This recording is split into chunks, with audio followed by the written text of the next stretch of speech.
let's take a look now at the morning papers with the help of the author and broadcaster Emma Wolfe and the entrepreneur Kate Hardcastle. A very good Sunday morning to both of you. Nice to see you both. Plenty of stories around in the papers tomorrow morning.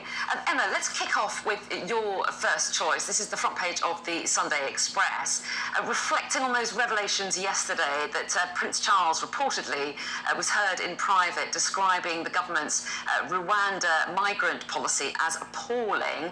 That's getting plenty of traction again today. What's the Sunday Express saying? It is. This is sort of rolling on, this one. So in the past few days, we've had those allegedly private comments from the Prince Charles on the Home Secretary's Rwanda policy, the policy to deport, applying migrants to over to Rwanda. Clarence House have been stressing throughout this that the Prince Charles is politically neutral, that he is not trying in any way to influence government policy. But now, today, he's being urged not to meddle. He's being told by senior MPs and also royal experts and royalists that he really shouldn't be weighing in on such, sensitive issues. And that, there's a lot of concern actually going forward as he moves into the role for which he is born. That he should stay out of politics and that he shouldn't be able to make these kind of comments, and especially such critical and such damning comments on, as I say, such a very, very sensitive issue. I think it's a difficult situation for him. He's spent however many 6-7 decades not doing the job for which he is born, and yet he's interested in the environment, he's interested in immigration, he's interested in people and interested in the world. Kate, what do you make of this? Because, Prince Charles would say these comments were made in private. They've obviously been leaked to a newspaper. But if he can't say anything in private, is that a tricky situation for him to be in? Well, look, I think there's two elements. Should we have the opportunity to be able to speak our voice in private? Absolutely. But I think it's a different matter here. The matter is that we have to have policies that are able to be challenged and stand up to that challenge. And this is a challenge. This is the way a lot of people feel. There shouldn't be a case that has to be buried under a rug somewhere. This has to be something that is voiced. If the policy was strong enough and good enough and was the right thing to do, I'm sure there would be a great counterbalance to that conversation. But even by members of the royal family who traditionally should be politically neutral, or? I think we're going to get a very much more of a human voice from the royal family, particularly going forwards. I think that's a taste of things to come, and for me, that's the right thing.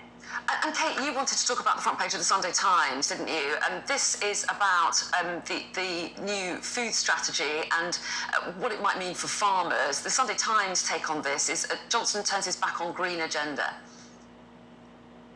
So this feature is relevant to what's known as the Landscape Recovery Scheme, and that is where Boris had promised to rewild the countryside, put in an £800 million budget to this.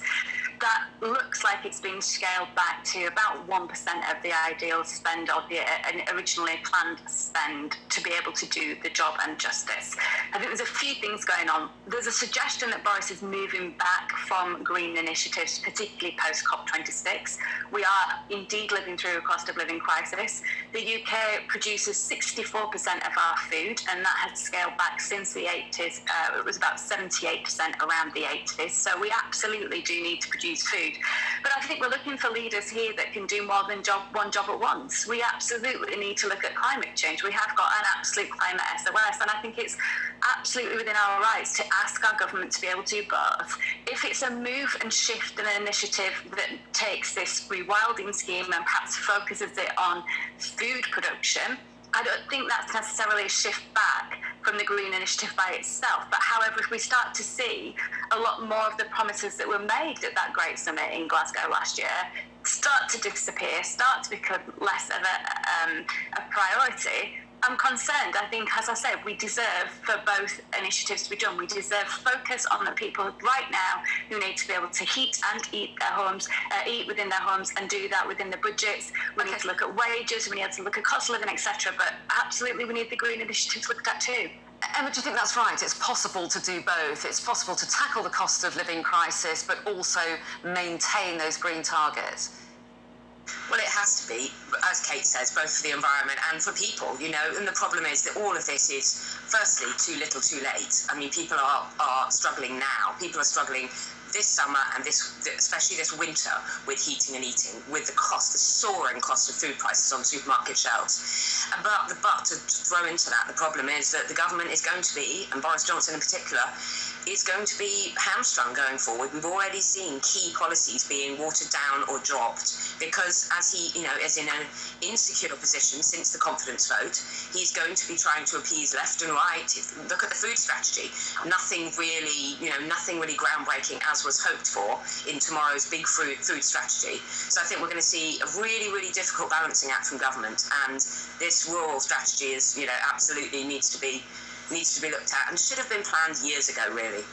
Okay, let's move on, shall we, to the front page of The Observer. And Emma, you've spotted a story, it's not their main story, but the headline is "Families Broken by Unregulated Court Expert." So talk us through this.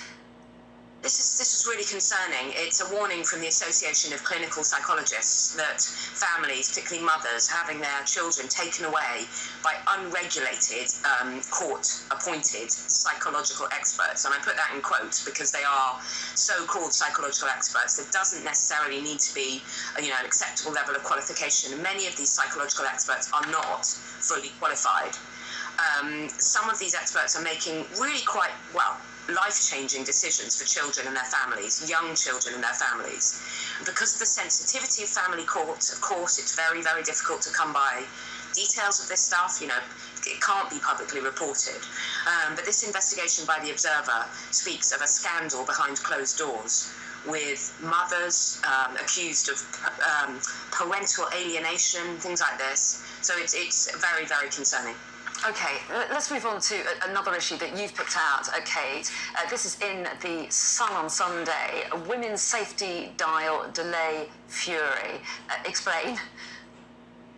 Yes, of course, not the greatest amount of detail here, but simply put, we know that there was an initiative that was talked about where we had a number 888 that could be called when any woman felt in danger. And unfortunately, although that was promised by Christmas, we still don't have that facility. Now, it looks like BT were behind a lot of this.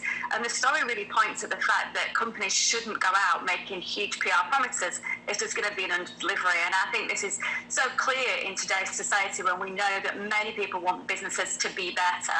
I absolutely hope the scheme is delivered on time. Well, certainly not on time now, but as soon as possible. It's such an important initiative. But at the same time, I think it's a reminder that the corporate world really needs to make sure those promises are deliverable and the timescales that they give. Well, and as you say, there isn't much detail in there, so BT probably would have a lot to say about it, but it's not included there, so I'm not quite sure what their response would be. It'd be interesting to see what it was. And Emma, let's turn to Inside the Times now, shall we? Living in a Windsor wonderland is the headline here. William plans major midlife move. So what's the revelation? Where's he moving to?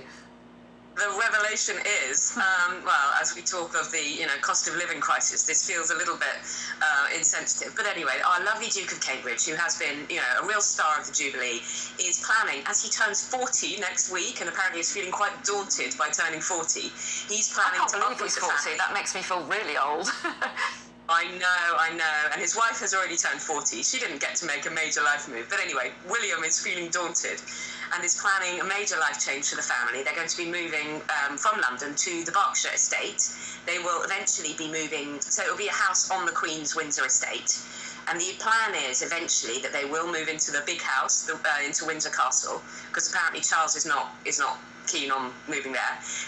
William and Kate will keep their London home, Kensington Palace. They will keep their Anne Hall, their Norfolk home, but they will be transitioning to Windsor very soon this summer. It'll give the children more freedom, because security is very difficult within London. So the children will be able to run around and enjoy themselves more outdoors and things like that. And I think it's interesting. This is part of the transition. It's part of the gradual move as we see the baton being handed on to Charles and possibly, who knows how soon, but then on to William. So, yeah, this is Roy Nicker in the Sunday Times here with all these revelations. Interesting hearing about his next life choices. But I would get your thoughts on it, Kate, but I do want to mention Jarvis Cocker because I like a bit of Jarvis Cocker and he makes the front page of The Observer. I'm so glad that you do, absolutely. The UK music industry, live music industry, is worth 1 billion alone, 5.2 billion combined, and I think it's just a joy to see festivals back. I'm so glad they are very weather dependent, so it's great to see the sunshine. But here's Jarvis Cocker taken to the stage in Oxford yesterday to highlight the very fact that, yes, he is back, music is back, and it's great to see. Glastonbury coming soon. Are you going?